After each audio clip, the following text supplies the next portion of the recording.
Listener questions live. Week 2. The Bengals get set to take on the Chicago Bears in the Windy City. We've got y'all covered on cincyjungle.com and on this podcast. It's been a busy week on this show, but happy to be with everybody. I'm Anthony Cosenza, joined by John Sheeran, who has his Twitter handle up at John_Sheeran. What the hell? I didn't even know that was there. Well, it's It'd be there. a shame if people clicked on it and followed it. How's it going, man? I'm good, man. It's been a good week, but now we are in antagonistic mode. If you rock with Central Time, I'm not rocking with you this weekend, most likely. Bengals take on the Bears in Chicago. The Cincinnati Bearcats ranked higher than the Ohio State Buckeyes in the latest AP poll, taking on the Indiana Hoosiers in Bloomington, Indiana. So if you're in that part of the country, odds are I'm not rocking with you this weekend. Well, some people were jokingly calling me the good luck charm because I came out to the game last week, and I left some Bengals good luck in Chicago because I had a layover back home. So hopefully I left a little some good juju for the Bengals there, and we'll see what happens. But an interesting game nonetheless. You can get your questions to us in a variety of ways. Usually we come at you a little later, but schedule-wise, this is where the live recording could be squeezed in here. But you can get your questions to us in a number of different ways. We've got live chats going in the Orange and Black Insider YouTube channel, so please leave them there. There's a live chat going there on the Cincy Jungle Facebook page. We're streaming on Twitter at the Cincy Jungle Twitter handle, the Orange and Black Insider Twitter handle. There is a post on cincyjungle.com where you can leave your questions there, and then of course you can call, text 949-542-6241. Email the obinsider@gmail.com. No excuses. Get your questions in. Let's see here. There was one. You want to start with the one on the comment thread on Cincy Jungle? Did you see that one from Perfectionist? I did see that one. So Perfectionist is asking if the 3 safety sets on defense is a question right now. Do you know who may have been taking snaps in camp?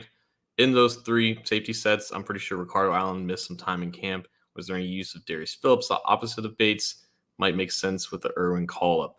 So we talked about this on the weekly show. Ricardo Allen, in case you haven't heard, is on injured reserve at the moment. He is on there with a broken hand and a hamstring sprain. He played 21 snaps against the Minnesota Vikings in week 1, and he was out there along with Bates and Von Bell in some of those defensive looks. And we kind of talked about this earlier in the week. This could be a sign that Trayvon Henderson gets called up to the active roster to take his spot. They signed Sean Davis on the practice squad as well to fill out some depth. But I don't know. I guess the question really is, Anthony, do they continue to institute some of these looks just with another guy in Henderson or maybe Davis, or do they just kind of resort back to the defense that they played last year, where it was just mainly just Bates and Bell on the field for 100% of the snaps? I may have missed it. Did they bring Davis up because he was on the practice squad, right?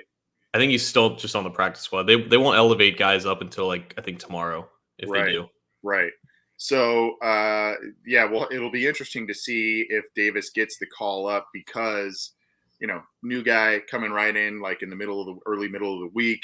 And then, you throw him into this role that was just specifically pegged for Ricardo Allen, and he played pretty well. He had a good PFF score last week. So I would think that Davis would be the candidate to do it. I just don't know if it's going to be this week. Maybe it'll be next week once he gets kind of a little more acclimated to things going forward. So that would be my guy that I would think would do that in the interim. Hopefully, the stint on IR is not going to be a long one there, but I don't know really what they're going to do here. I mean, someone had asked, is Darius Phillips, a guy that can be in that mix? I don't think so. I think that's just not his style of play. And so, it just may be a little bit more 2 safety sets, and they just make, maybe they trot out an extra linebacker than they did in week 1. The bottom line is here, what's going to make this not be an issue is if the defensive line keeps playing at a pretty high level or a very high level, because that's gonna help, alleviate some of the pressure on the safeties in the back end of the defense if they're able to get after the quarterback. But as of now, I hope Ricardo Allen is not on IR very long. and then you've got a couple of options. I would think Davis would be the guy. I just don't know if it's going to be this week or next week. And Al Mack too in the comments section asking why not use Brandon Wilson back there. Obviously, he's still on the roster. He's the third and only backup on the active roster at the moment. That's definitely a possibility.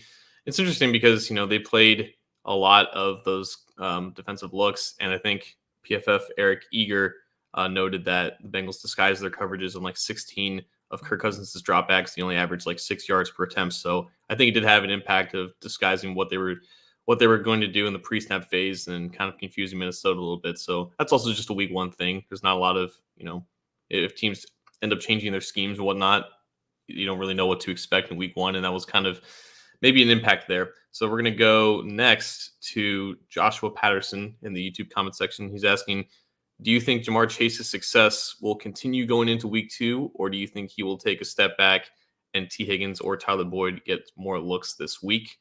Why wouldn't it?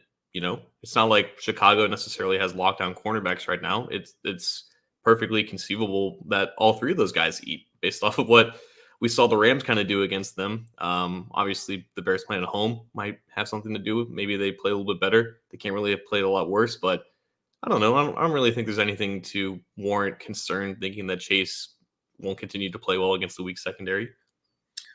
I don't think so either, but here's the thing, John. When we talk about the balance that the offense is trying to achieve, and if the goal is to keep Joe Burrow at about 35 dropbacks or less and give the ball to Joe Mixon 25 plus times on handoffs, you're not going to see multiple 100-yard receivers. You're not going to see, in all likelihood, you're not going to see a lot of that because if you remember last year, Joe Burrow was throwing the ball 40 times, 45 times, 50 times. He was setting attempts and completion records as a rookie quarterback because he was having to throw the ball so many times. So this year, at least early on, it would seem that the Bengals would prefer that Joe Burrow throws the ball 25 times, 30 times, maybe 35 times. And so what you may have there is, you could have all three guys kind of ball out in terms of Boyd, Higgins, and Chase, but you may have a guy like last week. I mean, Higgins had a solid game. He left for a little bit. Boyd was a little quiet, and Chase had the explosive week, right? This week, it could be Higgins that blows up. Chase has a solid day, not necessarily the same as last week, and maybe Boyd gets in the mix a little bit more. I don't know. I guess we just have to, while we all know those receivers are very talented, if the game plan is going to be continued balance on the offensive side of the ball, you may not have multiple 100-yard receivers every single week. It may be one guy gets the big game, another guy has a solid game, another guy's a little quiet, and it just may switch up week to week. Yeah, I think this really depends on your definition of success because unfortunately the expectations for Chase kind of dwindled after the preseason, and I think a lot of fans were just hoping that he would just look competent. And obviously, he balled out with one of the best debut performances in Bengals history. So success may not involve 100 yards and a touchdown, but it could involve continued solid route running, obviously no drops, and just staying open and being an option in the passing game. And I think that, to me, quantifies success in just your second career game. But you're right. It could be Higgins and Boyd who rack up the fantasy production this week. Let's go to the text line. Area code 916. It's John from Sacramento, California. My question is, are we sleeping on the Bears defense? Did you guys think they just had a bad game defensively against the Rams?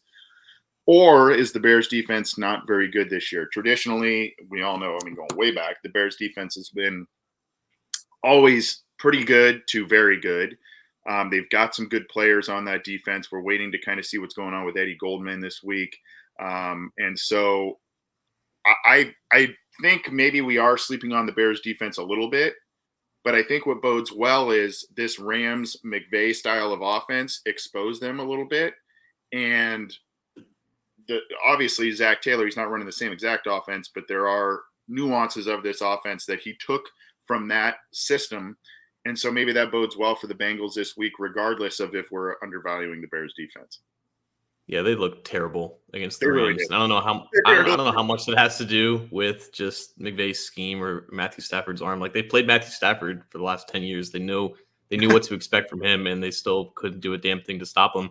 I think it's just fair to say they have a weak secondary, even with Eddie Jackson, and I guess that is about it in the secondary. They don't have any corners that can necessarily match up with the Bengals starting 3 receivers. I think their biggest concern is the defensive line. Like, you have to think that Akeem Hicks and Khalil Mack are capable of playing better and can play better against a relatively weaker offensive line compared to the Rams that the Bengals have. And that's probably going to be where the game is made or broken for the Chicago Bears. If they want to keep it close, they have to take advantage of those mismatches up front.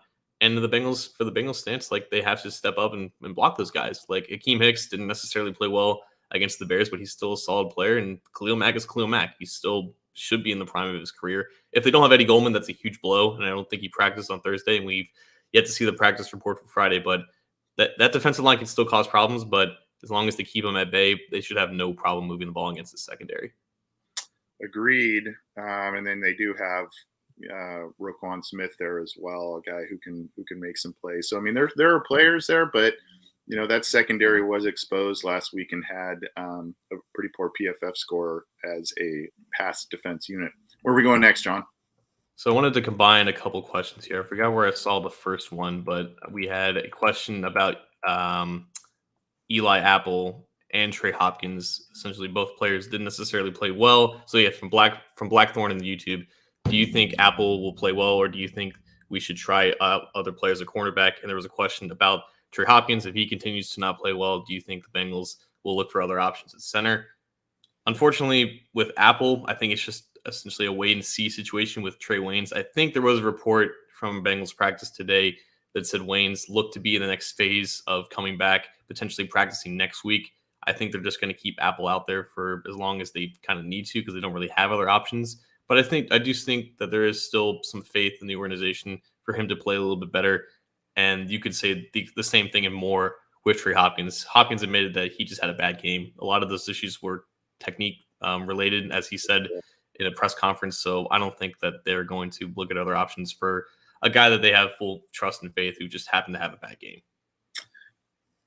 I agree with you. I think Hopkins is a guy who's safe, and it's the one position I think they would be open to moving things around or switching things up if there's continued issues is Xavier Su'a-Filo, the right guard spot, because they have Jackson Carman waiting, who, by the way, was limited, I think, on Thursday or Friday with an issue. But they have a second-round pick waiting there. They've got Deontay Smith, who showed well in preseason and whatnot, albeit at the left guard spot. But they've got some options there at guard. The options at center are pretty limited. So, and then, again, I think they're giving Trey Hopkins the benefit of the doubt that he was coming back pretty quickly from a significant knee injury, and that there may be a little rust early on there. But, it sounds like Phillips is not going to get his shot this week. It sounds like it's going to be Eli Apple, and there's been kind of some cryptic tweets from Darius Phillips too. I don't know. His Twitter account is always kind of an intriguing one to me, but so, I mean, it would seem that Apple's getting the start this week, and this is all just a plan for 2, maybe 3 games until they get Trey Waynes back. But I would say of the spots that we're talking about, I think right guard is the one that they would maybe there's a little shorter leash on, because there are more viable options. Obviously, the leash is kind of short with Eli Apple over there as well, because Waynes is conceivably going to come back in the next week or 2. And good on Darius Phillips. Like, people always are adding him when he tweets some cryptic stuff about, and they just assume it's about the Bengals. And he's like, no, this is not about the Bengals. And the fact that you're slandering, maybe not slander is not the exact word, but you're bashing a guy who's playing in the NFL as my teammate. Like, enough of this. Like, I'm sick of it. So good on him for standing up for that. Yeah, he doesn't pull punches in that regard. I saw one to kind of piggyback off of this question from IN Bengal fan. One of the more, I don't know, just a good commenter on CincyJungle.com here. PFF scores aside, how did the interior of the O-line do according to your eyeball test? Was it really just Hopkins looking bad? Did Hopkins have any really good plays? I thought they played decent. I think there was obviously the missed block from Su'a-Filo. They got Burrow hit on the touchdown. But other than that, I don't think Su'a-Filo necessarily played that bad. I thought he looked a lot better in run blocking than what we saw last year, and that could just be a testament to the schemes and designs of Frank Pollock and maybe some new added on coaching as well. I think Spain played about to expectation, and I do think that Hopkins played decently well outside of just the really really bad plays. But unfortunately, that's the reality for offensive linemen. If you're caught in 4K, messing up and getting your quarterback hit a couple times, like that is going to be the narrative that comes out of the game. And obviously Hopkins shouldn't be happy about it, but I think for the most part, he played okay. It's just unfortunately those bad plays, they count for a lot more than the 80% of the good plays that you have. I would agree. And this is, we all like to use PFF as, a really good barometer as to how players performed in a specific game and in scenarios and whatnot. But I mean, it's close to a perfect system, but it's still an imperfect system. And there are biases. There are different things that go into this and misreads of certain plays and all that kind of stuff. So, while PFF is a great barometer to use as a gauge for how players performed in the game, sometimes those numbers don't speak the entire story on some things. So, I would say they played better than their scores would indicate, but I still don't think there was anything that was like, hey, they got robbed by PFF on these scores here. I mean, there were issues. So I do think part of it is week one. There's going to be rust. Trey Hopkins coming back from that injury. Xavier Su'a-Filo didn't get he was injured for a good portion of last year as well. So these are guys still kind of getting used to things. New offensive line coach as well. So they're trying to get used to some things. But was it good? Not particularly. Was it as bad as maybe some of those scores indicated? I don't think so either.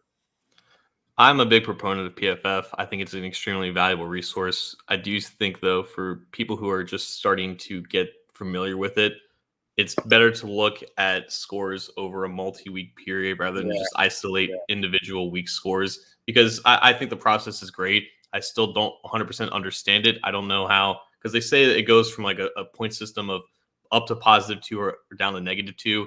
And I don't think Hopkins played bad enough to warrant a 7.5. I don't necessarily know how the scores get to be that low, but I do think that it's better to look at it from a macro sense rather than a micro sense. So that's just something to keep in mind with PFF. Let's go to one of the more serious questions from the Orange Era Fantasy Show. Who wore it better, Gio and his mustache or Andy Dalton and his newfound beard game? Gio and the mustache, I think. But I will say, you and I had a fun little exchange on Twitter yesterday about what Andy Dalton looked like. I said the comedian Anthony Jeselnik is who he looked like, just with the beard and the hair. I will say, we called him the Red Rifle and all this stuff. Andy Dalton's hair game is usually pretty strong, man. He's got it coiffed pretty nice all the time, and I don't know, but I would say Gio, just because that was just an unbelievable caterpillar he had rocking right across the upper lip there. I'm not very knowledgeable in terms of identifying specific types of mustaches, but that to me it's just called the Gio at this point. I'm sure it has like an official name that's recognized by the majority of the population, but that type of mustache is just the Gio. It was so perfect, it was so unexpected, and just kind of took hold of like the personality and the persona of who we knew as Giovanni Bernard. I do think though the beard, it's working for Dalton. I think like honestly, in terms of a transformation of personality, like I have no idea who that guy is anymore. Like you said, like his hair is always great, but I don't know where that beard came from, man. And honestly, we'll get on in just a sec. Honestly, like it's a little bit funny because we know him to be Andy Dalton, but if you're not going to be a great quarterback, at least you kind of look kind of menacing, maybe. I don't know. But the Gio mustache is undefeated. It is. Real quick, too, just since we fielded a question from the Orange Arrow, and what a great question it was. He's been helping us out, bringing us a little fantasy football content. We're going to put that out. We're either going to be putting them out regularly on Thursdays before the Thursday night game or before Sunday, so you can set your fantasy lineups and everything like that. John has shared a little bit, too. He has created a Put the Kens in Canton shirt, and the proceeds of that, you can hit him up on Twitter at the Bengal4 for details on that. The shirt itself, the proceeds for it go to the pot in his charity league. So all the proceeds in his charity fantasy football league go to the Joe Burrow Hunger Relief Fund and other places as well. He's raised quite a bit of money, and this shirt here is one that he's putting out there. So if you want to rock these and maybe rock them for week 4, if we can get them out there, if he can get them out there to people in time for the Great Ring of Honor ceremony to honor these two, that would be great. But he's got these there. He's asked us for a little favor and a shout out to make awareness of this. Go hit him up at the Bengal 4 on Twitter with some questions or whatnot about how to get your hands on this shirt and maybe rock it at week 4 at Paul Brown Stadium. Pretty cool stuff there. And we thank him for helping us out a little bit on some fantasy football stuff. We had a couple of calls come through, and I think we've got one on the line here. Hi, who's this? Hey, Mack from Cincinnati, man. Hey, what's going on? What y'all doing? How you guys doing? We're doing all right, man. How are you? I'm doing all right, man. I missed it when you were in the city. I tried to link up with you, but I was foiled by the flaky babysitter. Well, I'm sorry I missed you, man. Yeah, it's all right, man. I feel like there'll be plenty more time for the future. Hope so. I wanted to comment on a couple things you guys talked about on the show, and then I had like a little comment/question I want you guys maybe to address. A couple things I want to comment on. With the Dave Swift Twitter account, it's like I understand like people shouldn't go to his page like bashing his teammates, obviously, but he does bring a little bit on the show. He does a little bit, yeah. He knows what he's doing, so there's a little bit of that. What was the second thing? Whatever, it doesn't matter. I'll get to the main point. There was a comment made in one of the interviews. I believe it was about them trying to go, or like somebody asked a question about Joe doing a lot more play action from under center, and he made a comment about how it's a little bit different because he got back to the defense for that amount of time. He's usually used to playing a bit more spread shotgun type deal and analyzing the defense the entire way. I was wondering if that gives you guys I believe that he has the mental acuity to go overcome any type thing like that. But does that think did that put any maybe there'll be an adjustment period in his play, for you guys, or is it just like a passing note in the ether? But that's my question. Outside of that, you guys are great. You guys keep doing what you do, and we love it and all that stuff. Appreciate it, man. And you guys have a good one. All right, you too. Sure. So that is a little bit different, and I think there was some data that we put out on Cincy Jungle that we grabbed from Twitter that the Bengals not only in terms of amount of pass attempts, but ones under center and all of that have increased at least through week 1, well above what was seen last year. I think part of this again, John, is just the fact Burrow directly under center more often this year just plays right into, we want to run the ball more. We want to be more effective, and we want to use play action. So to his question there, is there an adjustment period? Potentially, but it worked a bit last week. So I'd love to hear your thoughts on it.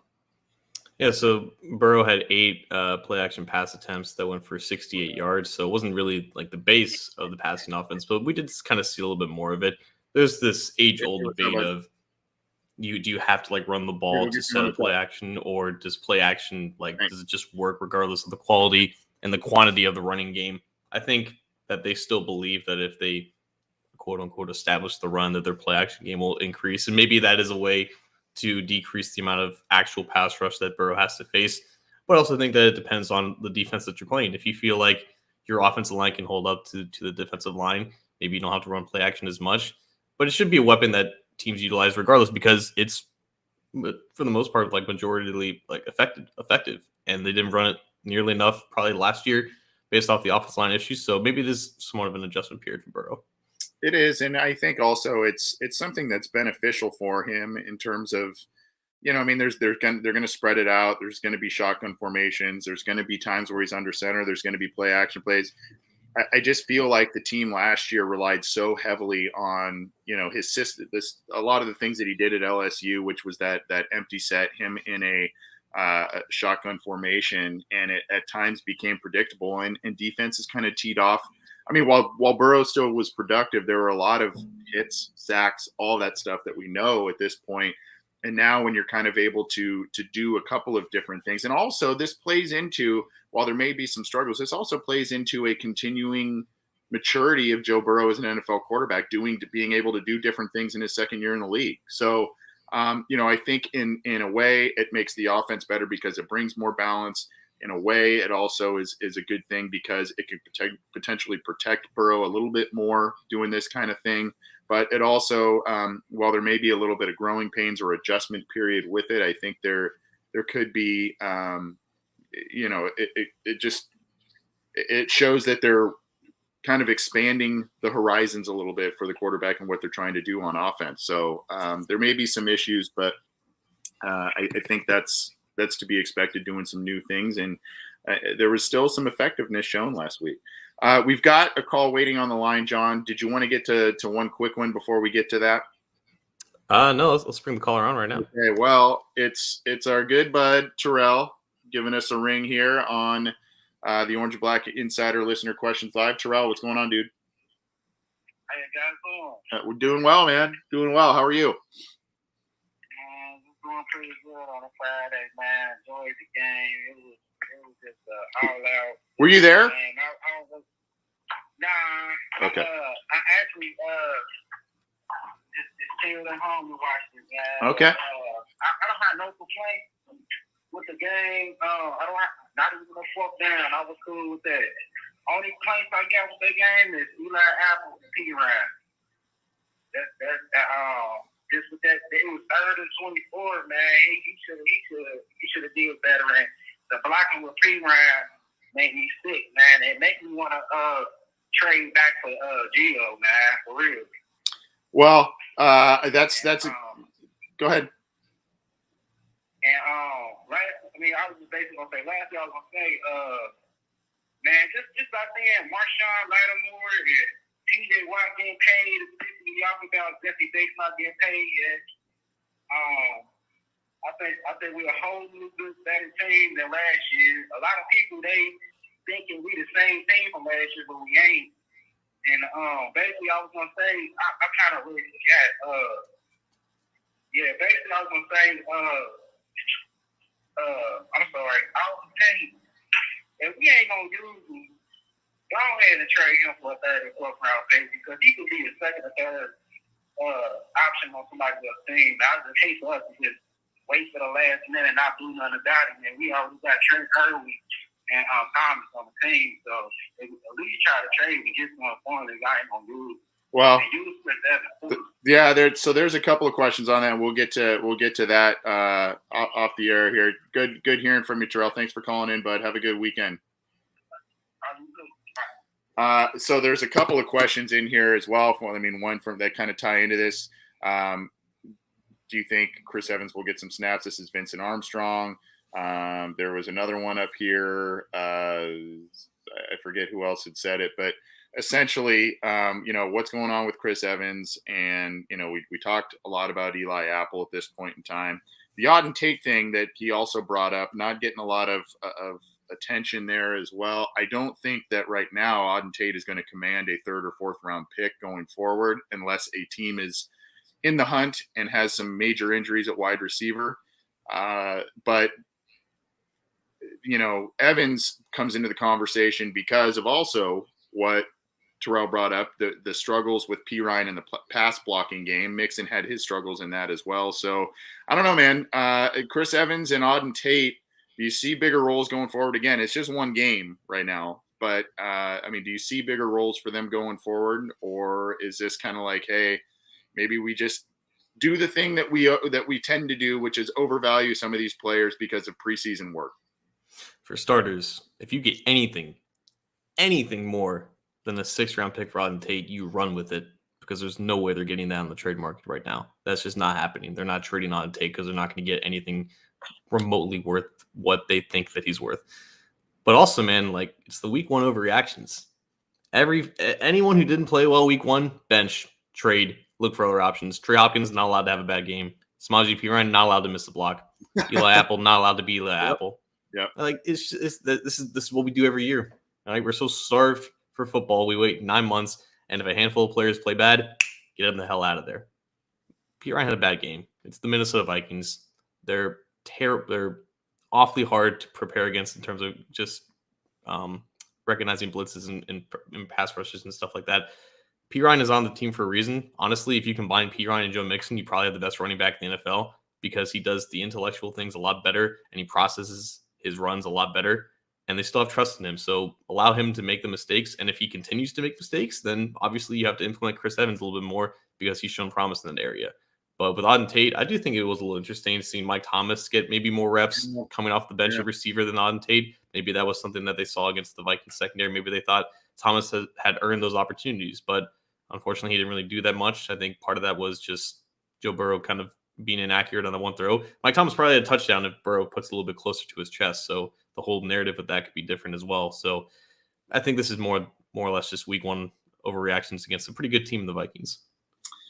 I agree. And, you know, we saw some nice things out of P. Ryan late last year. The one thing that just kind of concerns me is with P. Ryan, at least, is even though he didn't have a lot of touches in preseason, this preseason he didn't look very good. And then it carried over into week one, but it's 1 week. I am interested to know what's going on with Auden Tate. I guess I don't know. He has not shown enough consistency or endeared himself enough to the coaching staff. They just trust Mike Thomas more, which is also kind of weird because Thomas was, you know, off the roster at one, for a brief moment, and then they brought him back on, and Auden Tate was on the roster, and now Thomas just gets more of the looks. Again, it could be a matchup thing, could be a week one thing. We don't really know the full story at this point, but I mean, Zach Taylor likes Mike Thomas. I mean, that's clearly evident. Now there may be something different this week with that defensive back group that was exploited in Chicago last week. And maybe that's a time for Auden Tate to shine here, you know, especially if they end up trying to take the deep ball away and they want to get more of the short stuff and be more kind of possession oriented. Maybe that'll play into Auden Tate's wheelhouse this week. We'll see. But I mean, clearly Zach Taylor likes Mike Thomas and trusts him. Yeah. And, you know, it's not just special teams. They see him as a legit backup at receiver, but also I guess they kind of see that for Trent and Irwin, as we had a question from the Positive Universal Project, David G. Why did they call up Trent Irwin from the practice squad? This seems like you could make the argument that Irwin had the best offseason training camp preseason out of the guys currently on the practice squad, but I think this brings up a good point. That brings you to 7 receivers. You're only probably going to activate 5 or maybe 6. So do you see this as just Irwin earning this opportunity in this game check for his offseason, or do you think there's some type of plan here for the reason of why they're adding a little bit more depth? You know, I don't really know what to make of this. We talked a little bit about it on Wednesday where we thought, you know, maybe this was a ploy where, you know, Irwin's going to be the punt return guy this week. You're going to get a little more Darius Phillips on defense. And maybe that is the plan in one form or another. It sounds like it's still going to be Eli Apple's show until Trey Waynes comes back. So I don't know how much I believe in that little theory that you and I talked about on Wednesday. I don't know, again, like kind of what I mentioned with Auden Tate. I don't know if they're going to try and use, you know, both Boyd and maybe Irwin out of, some dual slot roles. Auden Tate, you know, kind of make it a little bit more of a possession game. If they're worried about a Khalil Mack getting the ball out a little more quickly this week, I don't know. So I don't really know what to make of the Irwin call up out of the practice squad, especially when you've got, you know, you just picked up Sean Davis and what's going to go on there with Ricardo Allen on IR. A lot of moving parts here. So quite honestly, I wish I could have a better answer. I don't really know what to make of it. Yeah, I guess the more that I personally think about it, the more it's probably for special teams. I don't know off the top of my head how much Ricardo Allen played on special teams, but I know that Irwin was obviously given a lot of opportunities to be on kickoff and punt teams in the preseason. So I would assume if he is active for this week, that is where he's going to make the most of his impact. But at the end of the day, I think he's still obviously really favored in the organization at the moment, and I think they want to give him potentially a shot if that opportunity comes up. It's probably honestly a myriad of a lot of the things, the reasons we've talked about. I mean, it's probably, like you said, they want him to do a little special teams work. Maybe there's going to be more Darius Phillips on defense, even if he's not starting on the boundary. Maybe he's going to be a little more present on defense. And so you're going to need a punt return or two from Irwin. Maybe he's going to be part of the offensive game plan here and there, like an Alex Erickson was at times in that dual slot role. It could be a little bit of everything. We're going to be here a little while longer answering some questions for you, but before we do, we want to tell you about our partnership with Simbull, SIMBULL, and the website is simbull.app/OBI, where you can trade stocks, trade teams and shares of teams like they are stocks. You can buy, sell, trade, make some money off of teams that you are passionate about, you feel you can make some money on. Maybe it's a little bit of both. And if you use the promo code OBI, of course, short for Orange and Black Insider, you get a free week of Simbull Gold along with a $25 deposit that you make in using that promo code. So really, really cool endeavor that Simbull has embarked upon, and we're happy to be partnering with them for the regular season, John. Absolutely, man. Simbull is the stock market for sports, where you can use your sports knowledge to buy low, sell high, earn cash payouts when your teams win. Week 1 overreactions, they're still ongoing. Why not use that to your advantage? You have a lot of users buying and selling teams based off of what they did in the first week of an 18-week NFL regular season. So if you want to buy low on a team that didn't necessarily play well in week 1, or you want to keep investing in a team that did, Simbull gives you the platform to do that, and you can join the 7,000 plus early adopters who have already started to invest in their favorite teams by visiting www.simbull.app. Make sure to use the promo code OBI to get your free week of Simbull Gold, and you can start investing too. Man, I've talked to some fans and listeners of our show, some Bengals fans and listeners of our show that got in right when we first partnered with Simbull and bought some shares of the Bengals, and man, they're looking pretty smart right now. So they've made some money, and you gotta get in there using that promo code OBI. You want to go next, John, or did you pick the last one here? I forget. I think I picked the last one, but I see another one that we can go to. Okay, go for it. So Vincent Armstrong is asking, basically, what are 3 things that you, Anthony Cosenza, want to see this weekend out of this team? 3 things that I want to see out of this team. Improved interior offensive line play is one. I would like to see I thought the defensive line in general played well, including the ends, but I would like to see a similar, if not improvement, on a high level of play from the defensive line, because I think that bodes well for the Bengals if that takes place. And I'd like to see a little more involvement from Tyler Boyd. I think that those 3 things, if you're able to utilize those 3 things, you're going to have a pretty successful afternoon. And in terms of when you look at what transpired last week and how this team can improve from week to week, those are a couple of areas where I would identify as, hey, you can improve on a couple of those areas. And if you improve on one of the others I mentioned, you're going to have a really, really good day on defense. Yeah, I think for this question, I'm going to take more of like an observation approach, maybe. So for one, I'm going to monitor the run pass ratio again, see if that is still very much 50-50, see if it's still more or less conservative on the early downs, to see if Burrow is on this somewhat of a pitch count for straight true dropbacks. I want to see, even if they're playing against a weaker secondary, if they don't want to pass as much on first and second down, how much that impacts the overall flow of the offense. On defense, I am interested to see if they use more of Brandon Wilson potentially to replace Ricardo Allen, or if they just want to change up things and just keep Bell and Jesse Bates, maybe implement more dime looks to add a 4th cornerback out there if they want to potentially counter whatever passing concepts that Andy Dalton is out there. I don't really know much about this Bears offense. I know that David Montgomery is very talented, and I guess that would be the 3rd thing. How do the linebackers, Logan Wilson, Jermaine Pratt, who both play pretty well in run defense. They stopped Dalvin Cook to like 60-something yards and 20 carries, which is pretty hard to do. So they have another weak offensive line to go up against, but another very talented running back who can create some yards after contact and is pretty elusive. David Montgomery is a Cincinnati kid. He went to Mount Healthy High School, so somewhat of a, not a reunion game, but he's going up against a team that he knew of as a kid. So there's some maybe potential motivation factor in there. So Wilson, Pratt have to make sure to keep Montgomery between the hash marks there. And another great performance from the defensive line. Run defense would be good too, because I think if they stop Montgomery, they should have no issue with scoring more than the Bears.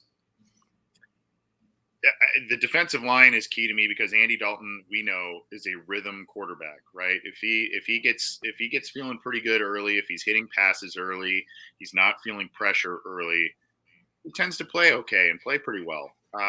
If there's pressure, if they get him out of sorts early, if he's feeling a little heat from Justin Fields and the fan base, it could be a long day for Andy, but they gotta get on him quick.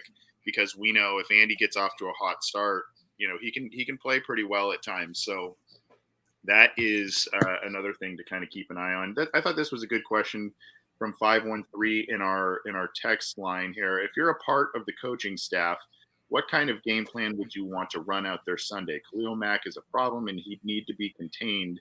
You double team him all game or trust the tackle one-on-one to give the backs and Burrow enough time. I will say this, that what you don't want to do is ever isolate a tight end on Khalil Mack. We've seen that just absolutely be disastrous for teams if they somehow, miss an assignment and or just have a tight end try and go one-on-one with him. What you would probably want to do, Riley Reef, again, the tackles played really well last week. Riley Reef and Jonah Williams didn't allow a hit, sack, or pressure on Joe Burrow. So, that doesn't mean that they should just let things ride. I don't think. I think you should probably have someone there to help chip Khalil Mack. The backs proved last week they're still a work in progress in pass protection. So, having them back there, yeah, that helps, but there's still some missed assignments there, John. So you got to negate him as a factor in this game. And I think, maybe some extra tight end help. I do think Reef is Reef and Jonah are big improvements on the offensive line here this week. So I'm a little more confident than I would be that if it was a Bobby Hart type of situation, I guess. But I don't know. Those are some ideas. Yeah, you always want to keep an extra tight end, Drew Sample, in there, the pass block until he goes up against Danielle Hunter one-on-one and gives up a sack. Right. Right. Honestly, most of the sacks that the Bengals gave up, it was either Pirine, it was Hopkins missing up, and it was Sample, I think. And I think Nick Vigil came free on some type of a broken assignment on a play action pass. So yeah, and Harrison Smith did too. I think he kind of blitzed and got up the middle. All right, and we've said it before, but I'll say it again. That's just Vikings things. That's something you have to expect going up against that defense. The Bears, since they saw Vic Fangio walk out the door for the Denver Broncos, they just have not been as effective on defense. They still have talent. They still have guys who can win one-on-one matchups. But, yeah, the less you have Drew Sample blocking Khalil Mack one-on-one, I think the better. Yeah, most definitely. What, you got another that you see there? Let's see here. Rob Crute is asking, what do you think about running a trick play? To your knowledge, man, what is the one trick play that's come to your mind in the last 2 years? Because I can't really necessarily think of one outside of something like a basic flea flicker, which I think they ran in Taylor's first ever game against Seattle. Yeah, they ran in Seattle. Yeah, I was there for that one. So that's the only one that really comes. I mean, what's your definition of a trick play? I mean, is a jet sweep a trick play? Is a reverse a trick play? You know what I mean? It just kind of depends on what you're doing here, and kind of like what we talked about with the fourth downs on Wednesday.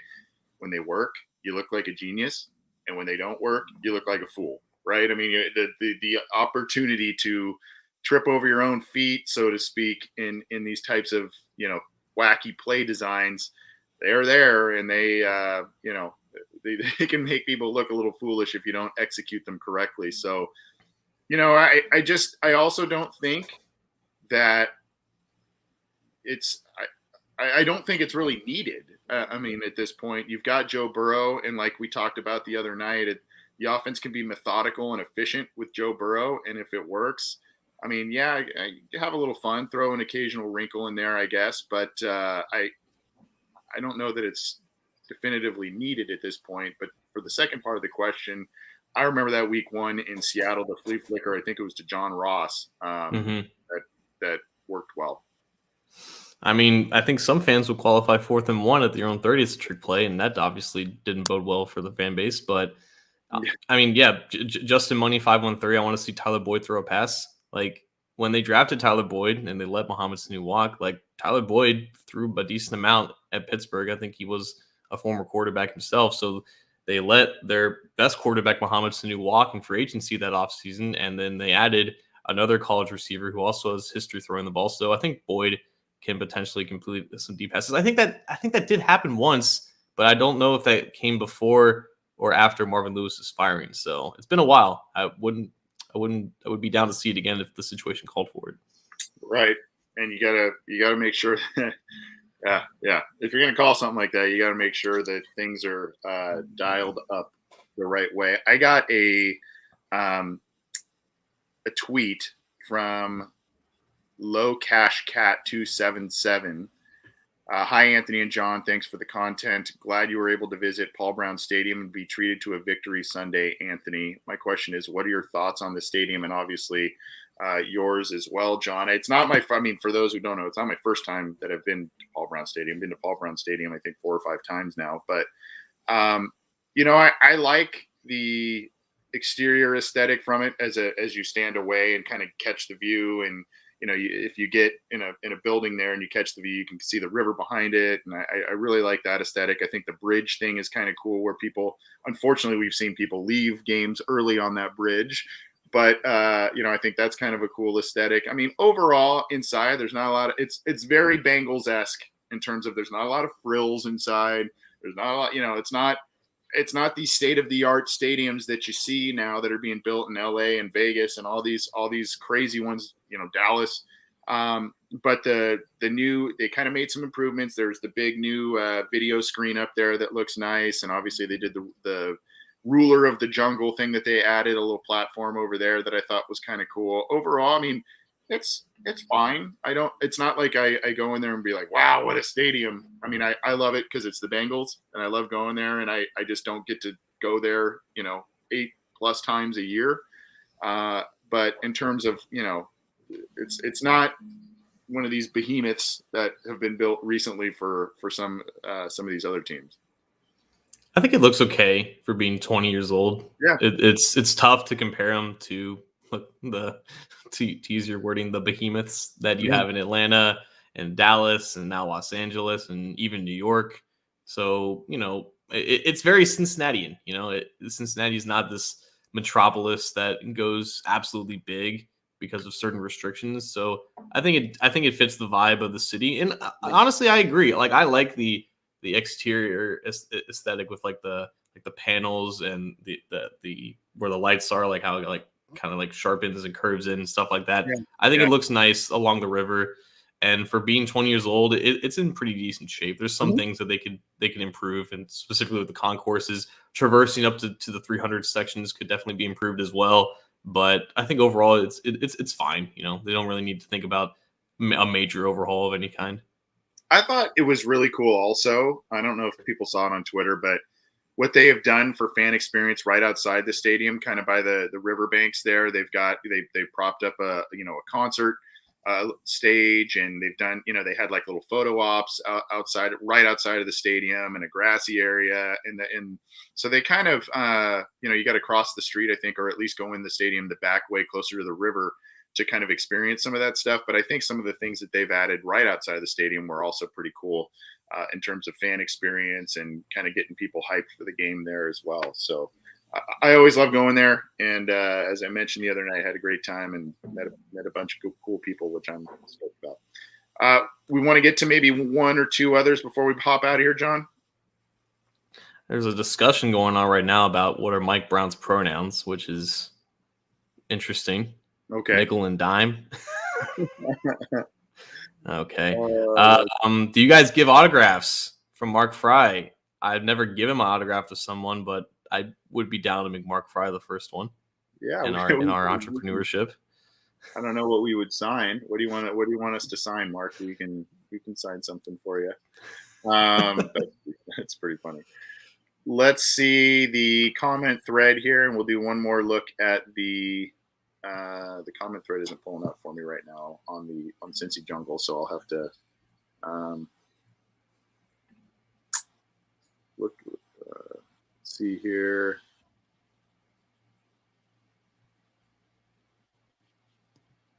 I don't know. Yes, man. we had one from it's from kid_sin. He's asking, was the defensive line as good as the numbers say, or was the Vikings offensive line just bad? All the holding penalties seem to indicate the defense line was just dominating with a crowd noise assist. I think the crowd noise did have some impact, at least early in the game. They had like multiple false starts, I think, on the first drive, and that could be attested to the crowd noise in itself. I do think that Hendrickson himself, I think, warranted a handful of holding penalties. But honestly, I think it was both. The Vikings don't have necessarily a great offensive line. They just paid the right tackle like $100 million for 5 years, and he didn't play necessarily that great against Sam Hubbard in run defense. But B.J. Hill and Larry Ogunjobi, I think they objectively played good and just took advantage of a pretty good matchup. So I think this is a little bit of a both. That's how I feel. It's exactly. I think it was both. I think the crowd noise prompted some of those false starts. I think the Vikings offensive line didn't play all that well, but I also think the Bengals defensive line, particularly in the interior, Ogunjobi, B.J. Hill, DJ Reader, all played really well, had pretty good PFF scores. And then, of course, you had Hendrickson being very active, Sam Hubbard being very active. So this group stays healthy and they continue to play out like that. And also Cam Sample had a couple of nice plays too.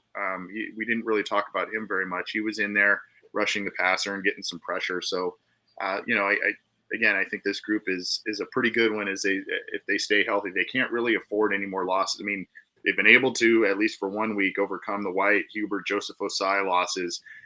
Can't really have too many more than that up front at this point. They need to stay healthy. They need to have a rotation. They need to remain deep on the defensive line for it to remain active. John, any others before we bounce out of here, my man? Now we're getting some Randall hype. He's blushing a little bit. He loves you guys just as much as you love him. Randall appreciates. He's rocking my hat right now. He's rocking the Sheeran hat. So. Yes, and you rocked that proudly and well at the game. That was pretty legit. I'm surprised you got that so fast. I was surprised too. I was expecting it sometime this week, and I got it on Saturday as well as my cousin did. So they were quick with it. I guess only 2 were ordered. So I didn't want to say that. That's funny. All right, well, we're going to get on out of here. Enjoy week 2. In case you haven't checked it out yet, go check out our Wednesday night show. John and I gave some predictions, keys of the game, and reviewed the game against the Vikings. That was a lot of fun, so check that out. We did the water cooler chat earlier this week, and then we'll be getting you a little bit of fantasy football stuff and a post-game show this week. I didn't get to do that last week because I was cruising around town, so I didn't get to do that. So we'll be giving you that. Check out this show and all of the Cincy Jungle podcast show, whether it's ours, Orange is the New Black from Ace and Zim, or Chalk Talk by Matt Minnick on your favorite audio streamer. Subscribe to the podcast channel. Leave a review if you could, hopefully a good one. Give us a little more exposure if you could. That'd be awesome. And of course, if you like the videos, subscribe to our YouTube channel. And of course, turn on the bell to be notified when we go live, when new content is available, and all of that. John, let's have a good week too, man. Have a good weekend, man. All right. We'll see you everybody later. Take it easy.